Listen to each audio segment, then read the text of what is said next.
Welcome to 50 Ways to Succeed at Work, where you hear stuff about ways to succeed even the most well-intentioned colleagues, advisors, careers officers and HR departments may never get around to mentioning. Today's episode is called Boss Bother.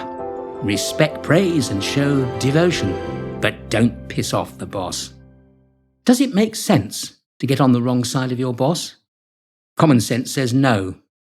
Yet practical experience shows that sometimes what the boss does not want to hear is precisely what that person should know about. Read all about it! Read all about it! Still, it takes a heady mixture of bravery and cunning to keep giving your boss unwelcome news. So don't expect to win any bonus points for doing so. Your success at work will heavily depend on how well you get on with senior colleagues, including your boss or immediate supervisor. These people have considerable influence over what happens in the workplace, including stress. It's your life we're talking about.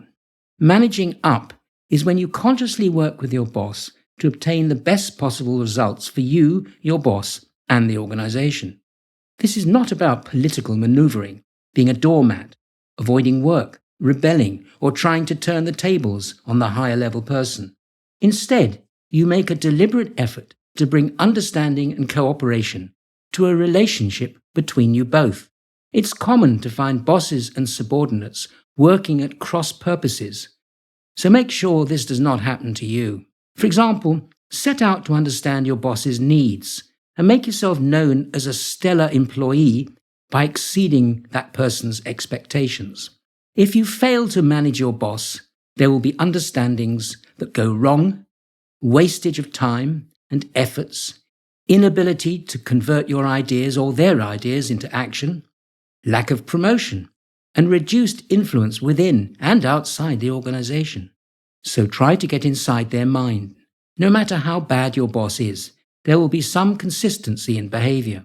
Once you learn to predict their behavioral patterns, they will become a much smaller problem. Having figured out at least some of those patterns, there's no reason to stay unprepared.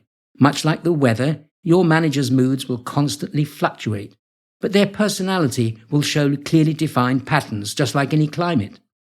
Focus on decoding your senior person's dark side, those parts of their personality that get in the way of drawing the best from you. Once you establish a reliable relationship with your boss, this person will tend to speak well of you, or they nominate you for other work opportunities, maybe even regardless of your actual performance. Since work will absorb a big slice of your life, the boss relationship can make work more enjoyable. It can also lead to new possibilities.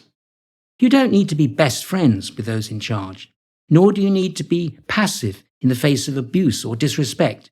Yet it's worth trying to get to know one another at a human level. Creating a good boss relationship starts with the goals you'll be working on. Sometimes the senior person's priorities may override your own, so be flexible enough to respond. Discover what the boss expects about your work performance. Commit to meeting and even exceeding those expectations. There are as many ways to get on the wrong side of a senior person as there are to get on the good side. Which will it be? Where will you put your energies? Setting out to upset or annoy someone who can do you good or harm makes no sense. You will prevent problems arising with a senior person by not giving them surprises, even nice ones. For example, find out how often they want progress reports from you. They may be happy with weekly information. Others, though, might expect it daily or even hourly. Let the senior person know if you cannot deliver on these. Pay attention to the details of any activity on which you're working. For example, become known for taking care of agreed tasks and reviewing any finished work. One of the worst things that newcomers do is they put stuff into the boss without fully working through, is this good enough? In time, your senior colleagues will come to trust your reliability. That too will strengthen your working relationship. Bosses love it, by the way, when they manage to show a good attitude towards work themselves and see it in others. This includes being kind to yourself, smiling and admitting your mistakes. Accept compliments with good grace. Praise others and mean it, and if you need to complain, do so with tact. So what action am I proposing? Well, first of all, try to predict your boss's needs and build the relationship through mutual respect.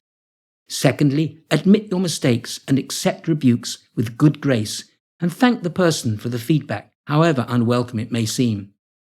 If you go the extra mile, be sure to let the boss know that's what you're doing. How do they know you're working specially hard if you don't tell them? A good relationship with senior colleagues is essential, and the takeaway from this is if you're to succeed at work, try to find out what the boss or supervisor most wants for you in the job and be sure to deliver. You've been listening to an episode of Andrew's 50 Ways to Succeed at Work. For more episodes, subscribe free to my regular weekly podcasts. You can catch up on past ones at the 50ways.site, where you can also become a foundation member with access to e-learning units, transcripts, further reading links, and the forum, where you can ask questions, share problems, and join a growing community of people who seriously want to succeed at work. Thanks for listening, and bye for now until next week.